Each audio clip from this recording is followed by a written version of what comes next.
When I first started studying Serbian, then moved on to Bulgarian, Romania, and eventually Greek, something strange kept catching my attention. These languages were clearly different. The alphabets, different vocabulary, even from different language families.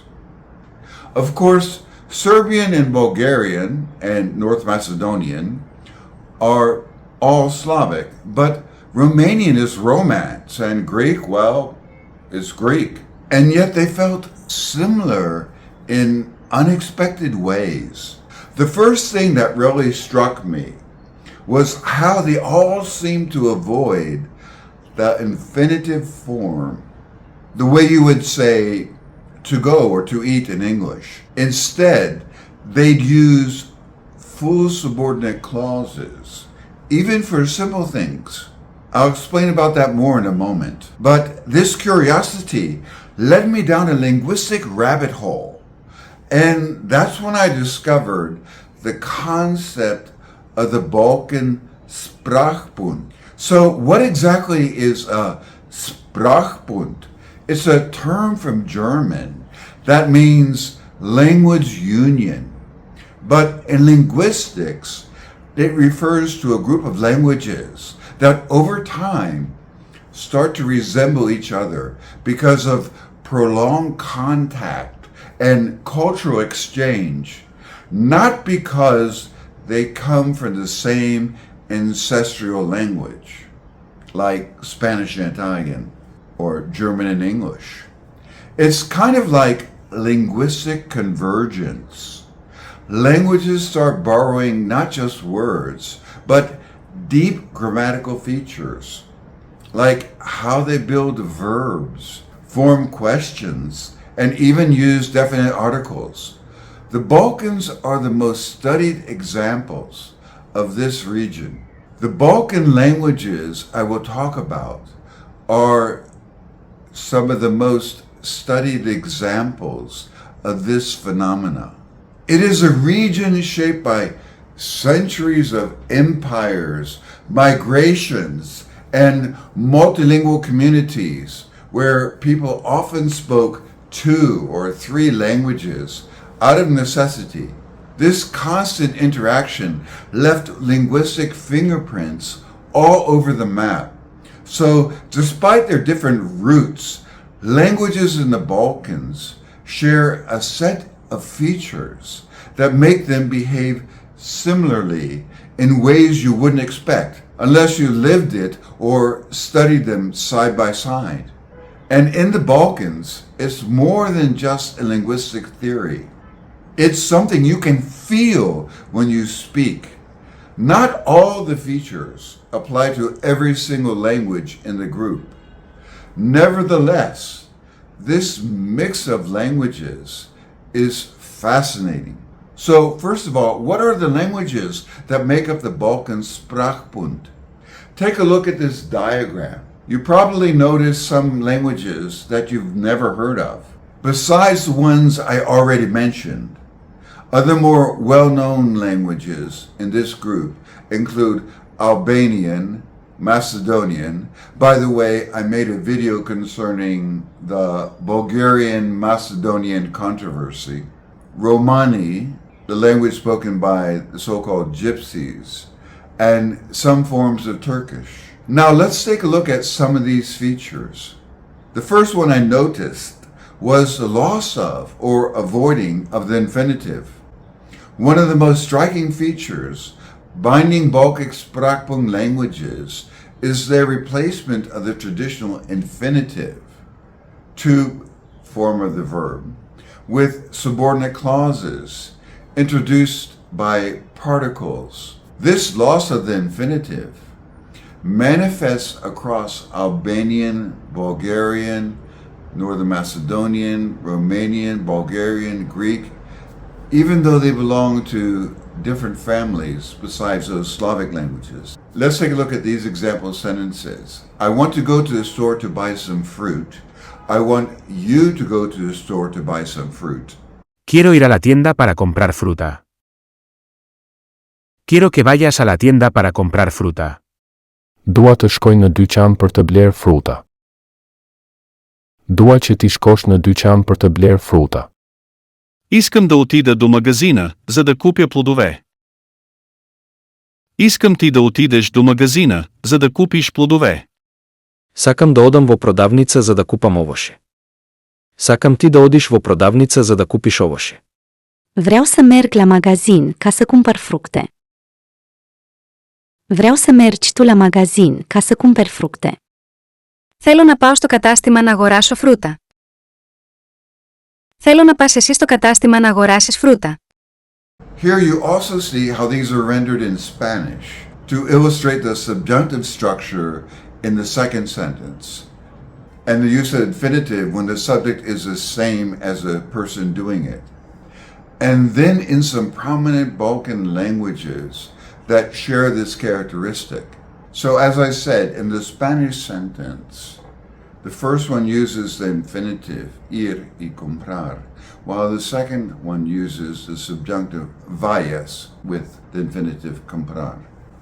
In the Balkan languages, both sentences use subordinate clauses introduced by these particles, which basically is equivalent to that, with the finite verbs, never a one-word infinitive. Why this matters? Areal convergence is a term used when languages in the same geographic area influence each other and develop features regardless of genetic relation. Proto-languages. We see Latin, Proto-Slavic, ancient Greek, all had infinitives.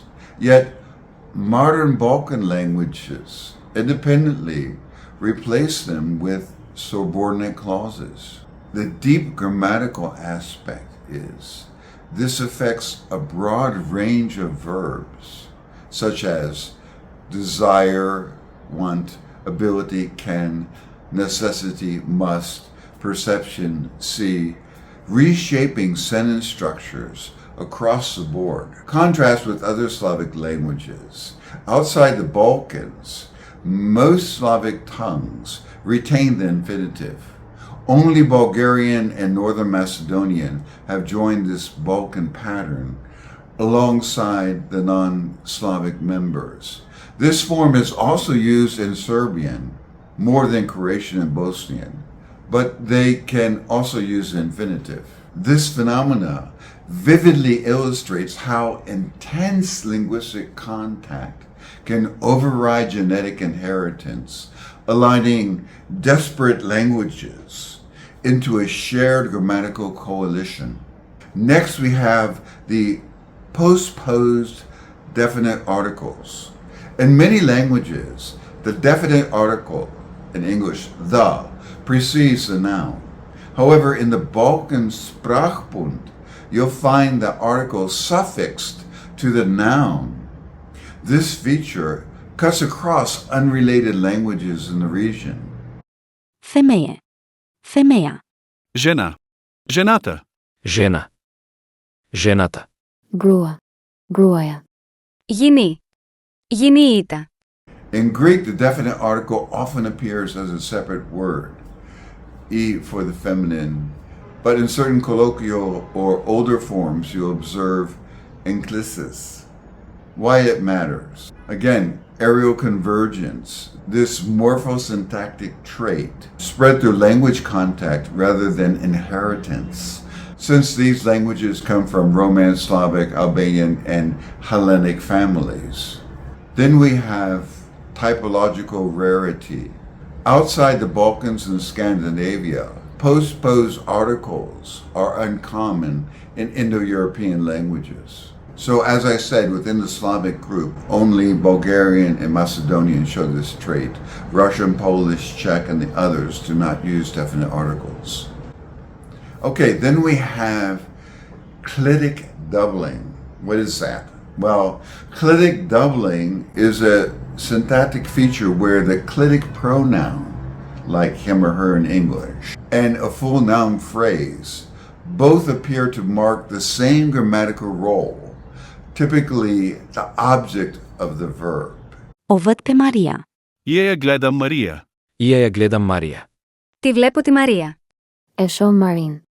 In this Balkan Sprachbund, this construction is widespread and functions to add emphasis, disambiguate, or reflect information structure.